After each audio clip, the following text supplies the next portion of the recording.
बिस्मिल्लाहिर्रहमानिर्रहीम। अस्सलाम वालेकुम माय यूट्यूब फैमिली। आज मैं आप लोगों के साथ केक रस की रेसिपी शेयर करूंगी।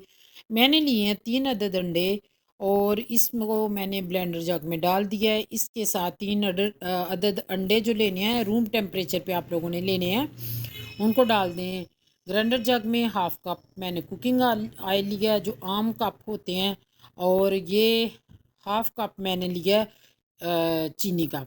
चीनी जो हम आम यूज़ करते हैं, नॉर्मल चीनी है, वही इसमें डाल दिया। इसको मैंने ग्राइंड नहीं किया, इस शुगर नहीं यूज़ की, और हाफ़ टी स्पून मैंने वनीला एसेंस डाल दिया। और हम इसको 8 से 10 मिनट ब्लेंड करेंगे। ब्लेंड हमने बहुत ज़्यादा करना है क्योंकि हम बीट से ब्लेंड नहीं कर रहे हैं, हम ब्लेंडर में कर रहे हैं। तो इसको थोड़ा सा ओवर बीट करना है। ओवर बीट करने से ये होगा कि ये फ्लफ़ी नहीं बनेगा, हमें फ्लफ़ी नहीं चाहिए, हमने केक रस बनाने हैं, केक नहीं बनाना। तो इसलिए हम इसको थोड़ा सा 2-4 मिनट इसको ज़्यादा ब्लेंड करेंगे। उसके साथ मैंने लिया है 1 कप ये मैदे का, उसको स्टेन कर लिया। हाफ़ टी स्पून मैंने बेकिंग सोडा लिया है, हाफ़ टी स्पून मैंने बेकिंग पाउडर लिया है, क्योंकि हमने इसे राइज़ नहीं करना। अगर राइज़ हुआ तो वो हमारा केक में कन्वर्ट हो जाएगा, तो इसको भी आपने स्टेन करके डालना है। तो इस तरीके से हम अपना जो ब्लेंडर जग में बैटर रेडी किया है, इसको हम अच्छे तरीके से मिक्स करेंगे और इसमें डाल देंगे। उससे पहले मैंने पतीला चढ़ा दिया गर्म होने के लिए और मोल्ड आयली करके रख दिए। अब जो रेडी किया मैंने बैटर, आयली बैटर, वो ड्राई बैटर में ऐड कर दूंगी और इसकी मैं अच्छे तरीके से मिक्सिंग कर दूंगी। इस तरीके से मिक्सिंग करनी है कि इसमें लम्स बाकी ना रहे। अगर लम्स रहे तो फिर ये होगा कि आपका जो रस हैं वो सही नहीं बनेंगे, अंदर गुठलियाँ नज़र आएंगी, तो वो जो कि अच्छी बात नहीं है। अगर आपको ये थोड़ा थिक लगे तो आप इसमें 2 टेबल स्पून 3 टेबल स्पून आम मिल्क जो यूज़ करते हैं वो डाल सकते हैं। तो आप ये देखें, इस तरीके से कंसिस्टेंसी होनी चाहिए। इसे मैं मोल्ड में डालूंगी और मोल्ड में डाल के इसे मैं इक्वल करूँगी। इक्वल करके फिर हम प्री हीट जो 20 मिनट पहले मैंने देगचा चढ़ाया उसमें मैं रख दूँगी।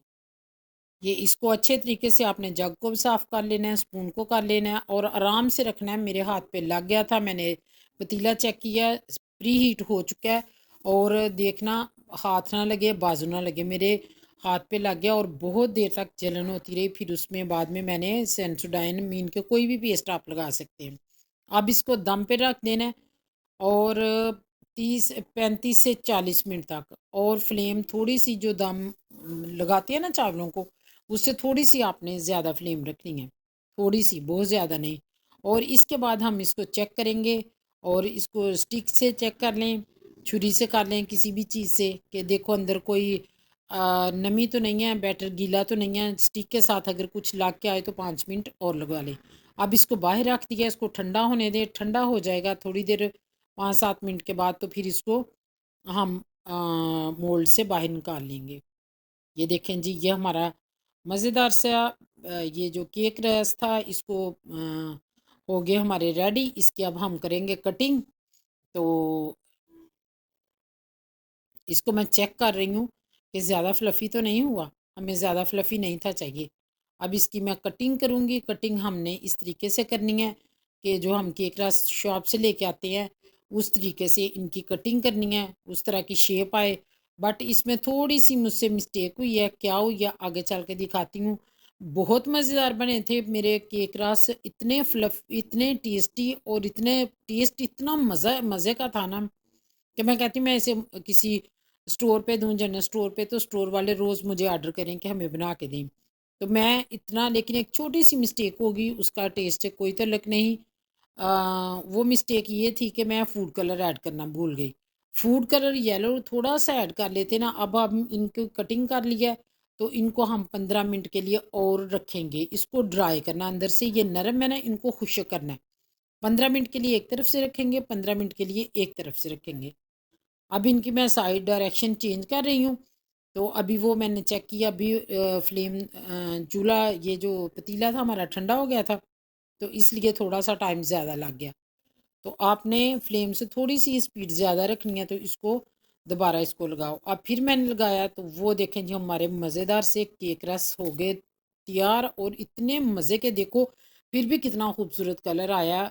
लेकिन अगर थोड़ा सा येलिश कलर ऐड कर लेते ना तो फिर भी बहुत प्यारा लगना था। अब ये देखें, अब थोड़ा सा ना चॉकलेटी कलर में हो जाता, ब्राउनिश ज़्यादा हो जाते हैं, इस तरह ऐसे लगता है जैसे बड़े ब्राउन किए हुए हैं, हालांकि ऐसा है नहीं। तो इनको फिर मैं निकाल दूंगी बाहर।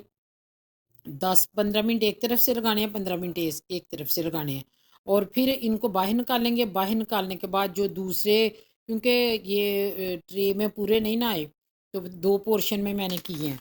तो इनको फिर आपने थोड़ी देर एज इट इज़ पड़े रहना है, पड़े रहने देना प्लेट में, इनको छेड़ना नहीं है। सॉरी, इनको आपने छेड़ना नहीं है। वो ना थोड़े से फिर क्रंची हो जाएंगे और इतने टेंडर हो जाएंगे ना कि मज़ा आ जाएगा आप लोगों को। आप मैं सिर्फ इसमें थोड़ा सा डिफरेंस इसलिए हुआ कि फूड कलर नहीं था, अदरवाइज ये कोई अमेजन नहीं कर सकता कि ये घर में बनाए हैं या बाहर से लेके आए हैं। इतना मज़े का टेस्ट था, इतना मैं कहती हूँ कि मेरे पास इतना टाइम हो तो मैं घर में ही बनाया करूँ, मैं कभी बाहर से ना लाऊं, लेकिन मेरे पास इतना टाइम नहीं होता क्योंकि टाइम टेकिंग काम है थोड़ा सा। तो अब ये मैंने बाहर निकाल के, जो बाहर रखे हुए हैं ना, उन वो क्रंची जैसे रखेंगे मैं आपको दिखाती हूँ। अब दूसरी है, अब इनको भी मैंने निकाल लिया। इनको मैंने ज़्यादा ब्राउन नहीं किया, वो थोड़े से ज़्यादा ब्राउन हो गए थे। अब अगर इनमें फूड कलर ऐड हो जाता तो क्या ही बात है, माशाल्लाह। देखो ये सिर्फ कलर में थोड़ी सी वो भूल जाती हूँ, पता नहीं क्यों मुझे ये बीमारी लग गई है भूलने की। अब मैं आप लोगों को दिखाती हूँ, अगर साउंड सुन सकते हैं तो। नहीं, वो नहीं, साउंड रिकॉर्ड नहीं हुई। तो आप इसको देखो, मैं तोड़ के दिखाती हूँ, इतने मज़े के, इतने क्रंची